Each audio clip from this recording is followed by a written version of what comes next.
Hallo und willkommen zurück bei einer weiteren Folge Sherlock Holmes bei Crimes and Punishments. Ich schaue mir mal das Pfandhaus des einen Opfers an, der in der Gasse erschossen wurde mit dem anderen Opfer. Wir haben hier zwei Opfer, lange verschwundene Kunstwerke, unterschiedliche Schüsse, übereinstimmende Aussagen. Notizbuch, da haben wir hier was, die hellenistischen Schätze gestohlen und die 5 Widder, den Armreif haben wir.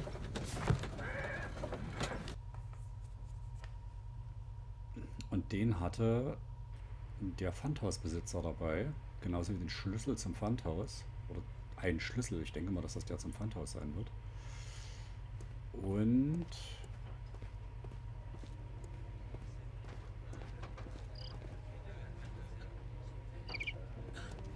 die Tür ist es nicht. Kann ich mit Ihnen reden? Nee. Hier ist eine Kneipe. Oh Mann, ich darf kein Trinken gehen. Hier geht's auch nicht rein. Das ist Butlers Pawn Shop. Da geht's dann rein.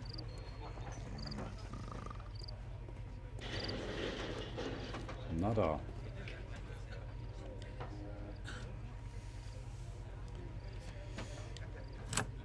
Mr. Butler's key matches the lock perfectly.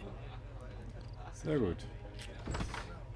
Beide Opfer standen also in einer Beziehung miteinander. Und bei beiden hing es zusammen mit diesem Armreif. Was haben wir denn hier alles?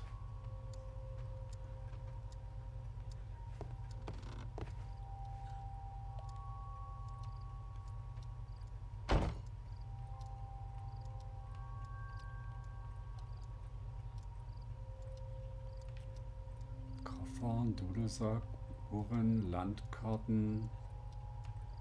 Was wollen Sie denn hier von mir?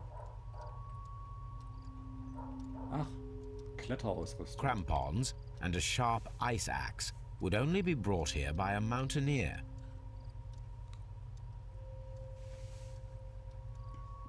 Ah, da ist ein Gegenstand von der... Also okay, die Kletterausrüstung scheinen wir noch zu brauchen irgendwann.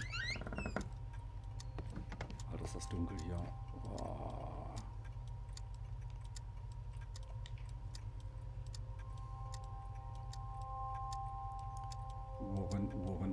Uhren. Immer das Erste, was Leute verpfänden. Eine Leuchtpistole. A flare pistol. Perhaps it was pawned by a destitute sailor. Da kennen wir doch jemanden. Oh, ist auch ein Gegenstand von Interesse. Keine weiteren Hinweise. Die Theke.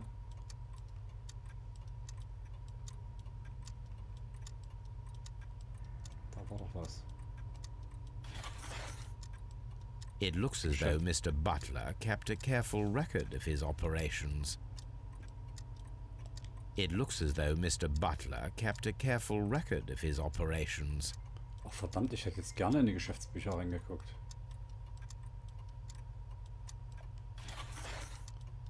Ach, na guck mal einer an. Damit haben wir ja schon mal 4 wieder. The ram's heads. This necklace belongs to the 5 Rams of Mittelin collection. Interesting. That means that Kenneth Butler owned a part of this collection all this time, 10 years after the theft. Ein Diebstahl, für den das andere Opfer beschuldigt und im Gefängnis gewesen ist. Hallo Kenneth, du hattest mir mal von 3 goldenen Schmuckstücken mit Widderköpfen erzählt, aus dem alten Griechenland. Du hast die doch noch, oder?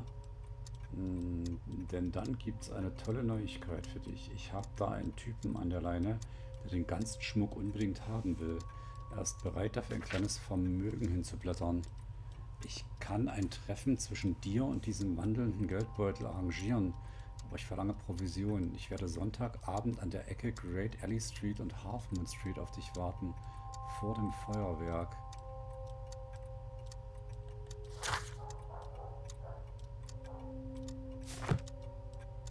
Das heißt, Butler war der Dieb.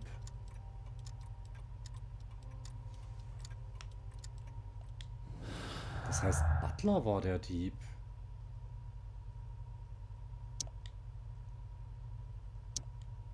Nee.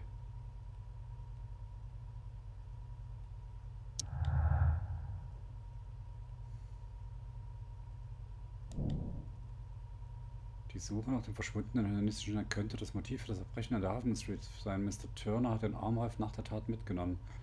Aber der Ring fehlt noch.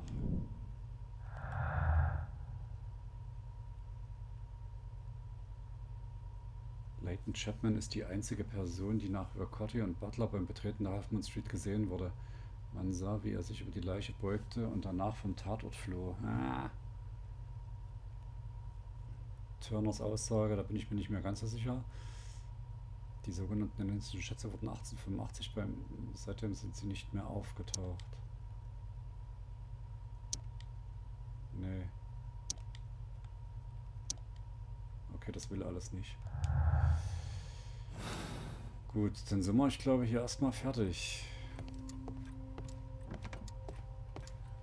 Bei Tick-Tack, Tick-Tack, Tick-Tack. Befragen Sie auf der Polizeistation Leighton Chapman und untersuchen Sie alle politischen Gegenstände. Da ist das also jetzt unser nächster Punkt, wo wir hingehen.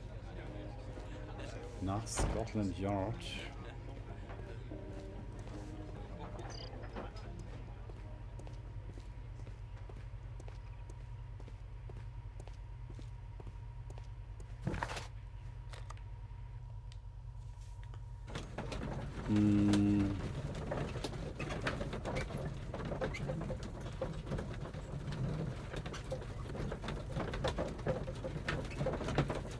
Naja, fehlen noch einige Puzzleteile, aber ich glaube langsam mittlerweile Butler hat das Zeug geklaut vor 10 Jahren. Mr. Holmes, whatever brings you here so late at night? I'm interested in the case of young Leighton Chapman. He was arrested earlier this evening and accused of a double murder. I beg your pardon? That case is quite clear to the police. Or are there any new facts that we don't know about? Who knows, Inspector? Look, you are free to investigate, of course, Mr. Holmes. Chapman was arrested with a revolver in his possession, which you can find in the evidence room. The suspect himself is in custody. Did you find anything else on his person? A few personal belongings. Nothing particular, Mr. Holmes. Thank you, Lestrade. Na, wenn du das sagst, Lestrade, dann ist er das erste Mal in seinem Büro. Können wir hier umgucken? Das erste Mal in seinem Büro. Shapes of Noses. Okay. Wenn Lestrade sagt, es ist nichts von Bedeutung. Ich kann hier nichts machen. Schade. Wenn Lestrade sagt, es ist nichts von Bedeutung im Besitz des jungen Chapman, dann ist da garantiert was von Bedeutung. Gucken wir uns mal an, was er so dabei hat. So this is the gun that Leighton was holding when he was caught by the police. It is a Webley revolver, a reliable weapon. Sehen wir da irgendwas? It seems as though the shells were not removed from the cylinder.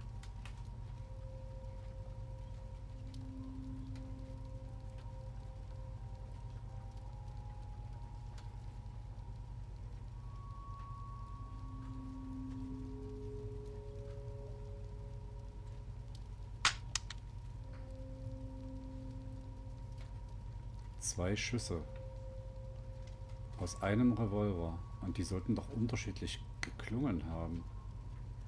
2 out of the 6 shells have been fired. There were 2 shots.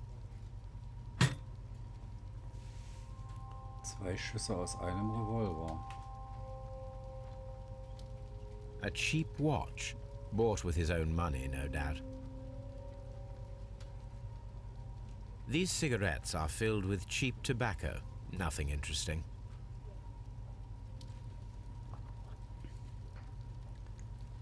Aber Warte mal, wenn es jetzt heißt, unterschiedliche Schüsse bei Laytons Revolver.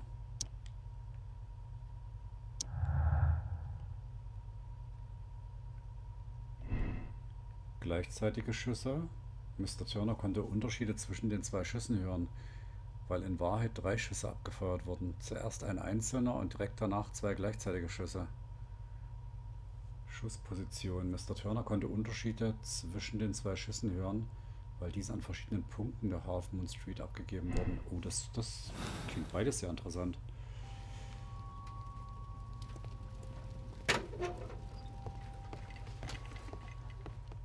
Gibt es noch was ich machen kann?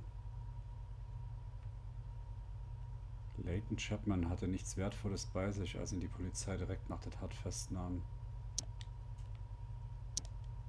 Nee.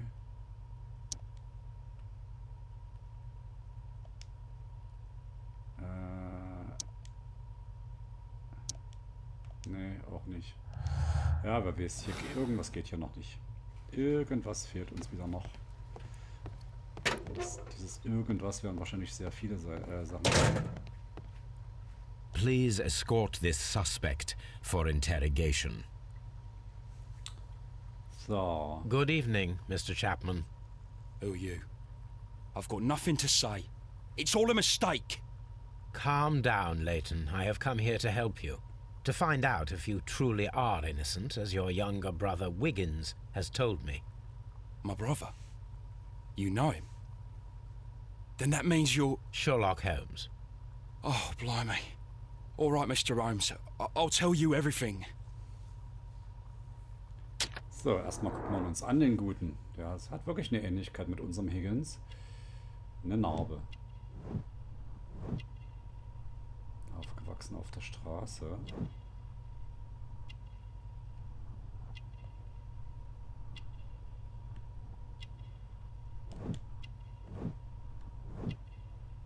Er ist ein Hitzkopf, hat Widerstand geleistet.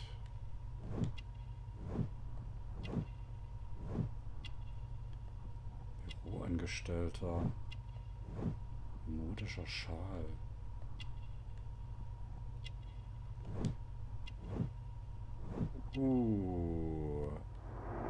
Gleiche Haftanstalt. Good. Tell me your account of what happened. I left my work and I hurried up to see the fireworks in Whitechapel. I was late, so I decided to cut through Half Moon Street. I saw the first fireworks light up in the sky. I bumped into a constable on a corner before entering Half Moon. Then suddenly, what with all the firework flare, I saw 2 men. They were both lying flat in the middle of the street. I stopped where I was. I thought about turning back to the police, but as I was thinking of that, I saw a third person. He was leaning over the body that was furthest from me. The second I saw him, he raised his head and he stared at me. In a flash, I saw his gun, but he made a dash for it instead and he escaped through Whitechapel Street. So you might still have had time to return to the constable. I panicked. I didn't know what to do. Anyway, I approached the bodies just to see if they were still alive. I saw that one had blood pumping out of his stomach. He was dying. It was horrible. The second one was already dead. He had a hole in his head. He was holding a gun in his hand, though. I took it, and then I followed the third man. Interesting. Pray, continue. I turned a corner, and I saw the man standing in the middle of the street. He seemed to be in some sort of panic. And then, Mr. Holmes, something strange happened. I told the police and they laughed at what I said, but I swear to you, my words are true. I started running towards him. But then I was blinded by a flash. It was so bright that I hardly saw anything for a good dozen seconds. But I kept running forward. As I arrived in Whitechapel, I heard a woman screaming. And then I was caught by the police. But there wasn't a trace of that man. Of course, then they found a gun and all that blood. I couldn't see the murderer escaping and all that mess. Perhaps I was still half-blinded at that moment. A thrilling account, my young man. Leighton, are you able to describe the person whom you saw standing in Half Moon Street? Well, I wasn't able to see his face at all. It was too dark, and he was too far away. I could see his silhouette. And what about that? Nothing so special. He was wearing a jacket. He was quite average in size and his weight. I see. Was there anything else that struck you at the time? No. But perhaps... It's strange, but I can't remember the sound of his footsteps as he was running away. Perhaps it was because of the fireworks or the surprise of me seeing him. Leighton, I confess I am puzzled. Why should a young lad like you take a gun from the hands of a dead man and set off in pursuit of a probable killer? I know. I keep wondering that, but at the time it was like a reflex. A criminal ought to be arrested, and he was armed. You were willing to risk your life. That was a little foolish, unless you wanted revenge. No, Mr. Holmes. I was just being brave and stupid.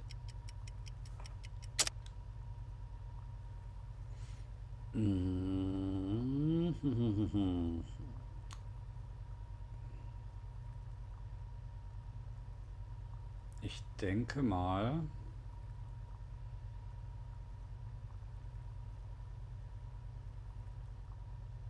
das mit den Westgate-Insassen vielleicht?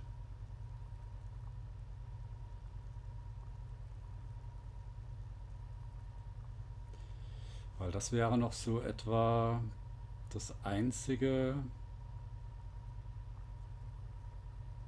wo ich sagen würde, dass die sich da vielleicht gekannt haben. Ich bin mir gerade echt unsicher, weil Turners Aussage ist, das macht keinen Sinn. Turners Hinken auch nicht.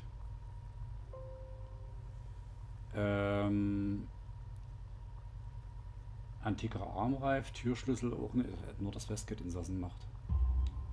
I'm sure that you were, but I believe that you may have recognized one of the victims, Brian Vercotti. You knew that gentleman well, did you not? However could you know that? You have a typical tattoo of the Westgate Brotherhood upon your hand. I observed exactly the same mark upon Mr. Vercotti. You came to know him from your sharing a past prison sentence. Am I correct, Mr. Chapman? God. You're right, Mr. Holmes. Would you tell me a little about Brian Vercotti? We were convicted for a robbery. Once in prison, both of us joined one of these fraternities. During that year, we tried to help each other out, you know? You were quite young then, I believe. Yes, Mr. Holmes, we were. We'd only stolen a pound of meat. After we were released, and when I saw what my little brother had become, I decided to work towards living an honest life. And Vercotti? He had a hard time. His sister had died in a Whitechapel dispensary while he was in prison. He had no family anymore. Our paths split. He fell back into crime. So you lost him? Yes. And for around 2 years, I heard no news of him at all. We shall see you soon, young man. Also ich glaube nicht, dass er das war.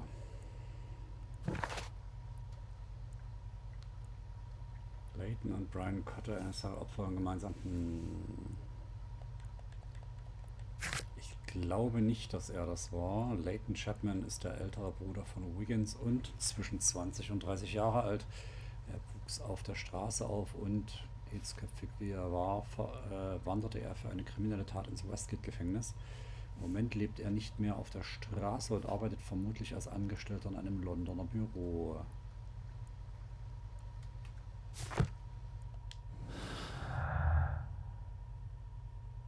Leighton's Aussage: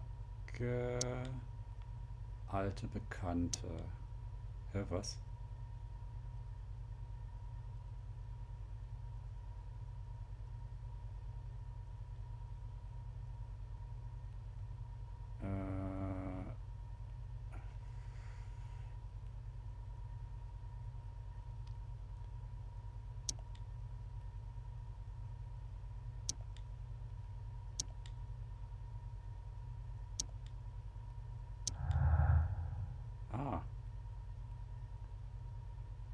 haben wir was.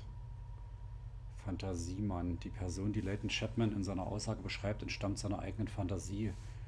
Und, das glaube ich aber eher ehrlich gesagt nie, weil ich glaube schon, dass da jemand war, weil dieser helle Lichtblitz, der ist garantiert durch den Spiegel gekommen.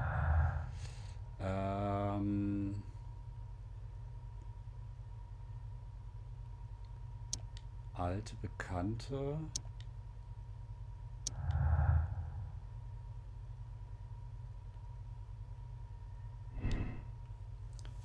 Persönliches Motiv. Für das brutale Verbrechen, das Leighton Chapman in der Half Moon Street vermutlich begangen hat, könnte es ein persönliches Motiv geben. Ich glaube aber eher, es war das Raubmotiv. Haben wir noch was?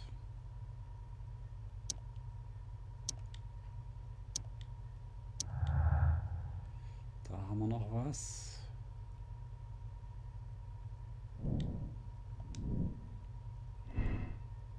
Gleichzeitig Schüsse, Schussposition. Erdrückende Beweislast. Die Zeugenaussagen und die Tatwaffe deuten klar auf den möglichen Täter hin. Leighton, aber er war es nicht. Ich glaube nicht, dass er das war.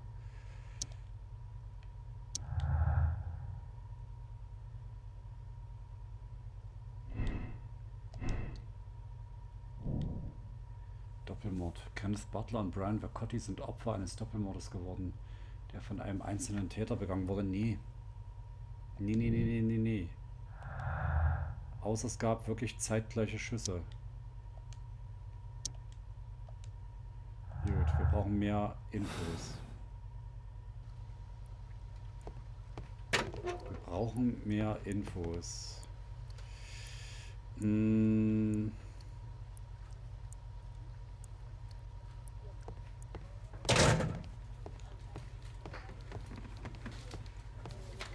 Die beiden standen sich gegenüber. Warte mal, die beiden standen sich gegenüber.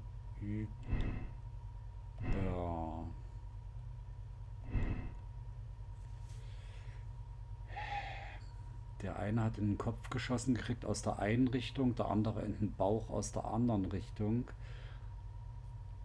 Und in dem Revolver waren 2 Patronen weg. Und wenn es aber 2 und dann gab es gleichzeitige Schüsse.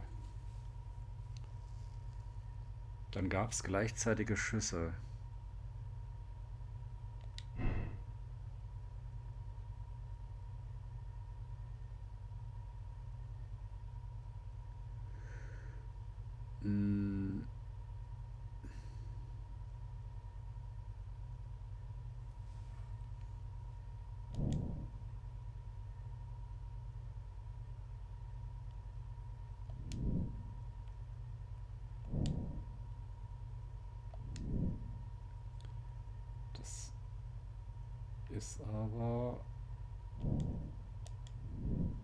wenn ich das wähle, funktioniert das nie.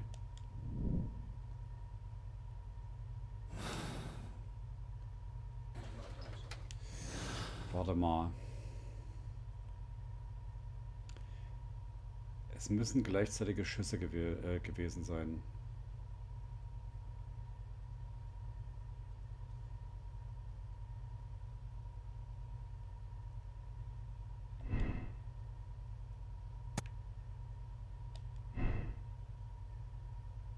Ja, das würde funktionieren mit dem Doppelmord und dem Fantasiemann, aber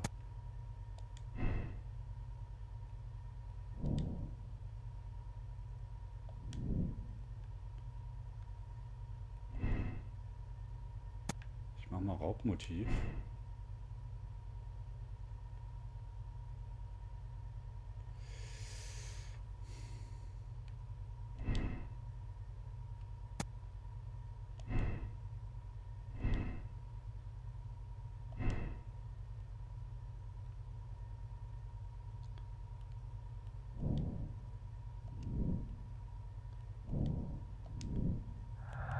Noch irgendwas. Ich kann aber nichts mehr verbinden. Das geht mit den beiden Sachen nie, das geht mit den beiden Sachen nie und das geht mit den beiden Sachen nie.